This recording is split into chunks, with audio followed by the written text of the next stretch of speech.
शिव पुराण में यह संदेश दिया गया है कि किसी को दुख पहुंचाने या रुलाने वाले व्यक्ति को भी एक दिन अपने कर्मों का फल भोगना पड़ता है। यह कर्म सिद्धांत पर आधारित है, जिसमें कहा गया है कि जैसे कर्म हम करते हैं वैसा ही परिणाम हमें भुगतना पड़ता है। इस विचारधारा के अनुसार जो व्यक्ति आपको रुलाता है या दुख देता है, उसे भी एक दिन अपने कार्यों के परिणामस्वरूप दुख का सामना करना पड़ता है। आइए जानते हैं। भगवान शिव के वाणी में भगवान शिव ने कथा के माध्यम से समझाया है। कथा शुरू करने से पहले आप सभी भक्तों से निवेदन है, चैनल को सब्सक्राइब जरूर करें।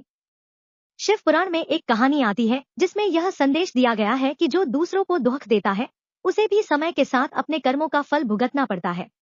इस कहानी के अनुसार एक राजा था जिसने एक महान शिव भक्त को कष्ट पहुंचाया। वह भक्त प्रतिदिन शिव की उपासना करता था और बहुत ही धर्मनिष्ठ था, लेकिन राजा उसकी भक्ति से ईर्ष्या करता था और उसने उस भक्त को प्रताड़ित किया।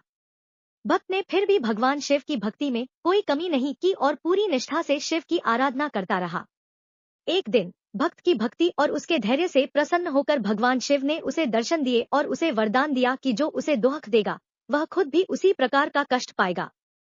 कुछ समय बाद उस राजा पर कई संकट आ गए और उसका राज्य बर्बाद हो गया। वह राजा भी वही कष्ट झेलने लगा जो उसने भक्त को दिया था। इस प्रकार यह कहानी इस बात पर जोर देती है कि जो भी किसी को दुख पहुंचाता है उसे अंततः अपने कर्मों का फल भुगतना पड़ता है। जो तुम्हें रुलाए है उसे भी रोना पड़ेगा की भावना को दर्शाने वाली एक कहानी यह है। एक गांव में राधा नाम की एक बहुत ही दयालु और सीधी साधी लड़की रहती थी। वह अपने परिवार और समाज में हर किसी की मदद करती थी, लेकिन गांव में कुछ लोग थे जो उसकी इस सरलता का फायदा उठाते थे और उसे बेवजह परेशान करते थे। खासकर गांव का एक धनी आदमी राघव उसे बार बार तंग करता था, उसका मजाक उड़ाता और उसे छोटे कामों में उलझाकर दुखी करता था। राधा कभी किसी से शिकायत नहीं करती, लेकिन अंदर ही अंदर उसकी आंखों में आंसू होते थे। राघव के अत्याचार से तंग आकर राधा ने भगवान से प्रार्थना की कि उसे शक्ति मिले। वह हर दिन अपने दुख के लिए भगवान से गुहार लगाती रही।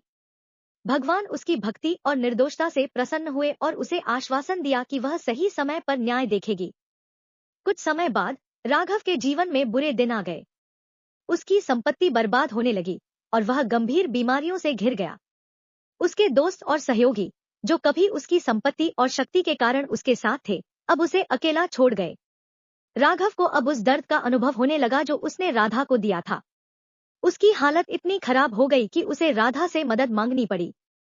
राधा, जो अब भी अपने दिल में करुणा रखती थी, ने उसकी मदद की, लेकिन राघव ने अपने कर्मों का पश्चाताप किया और समझा कि दूसरों को दुख देकर कभी भी खुशी या शांति नहीं मिल सकती।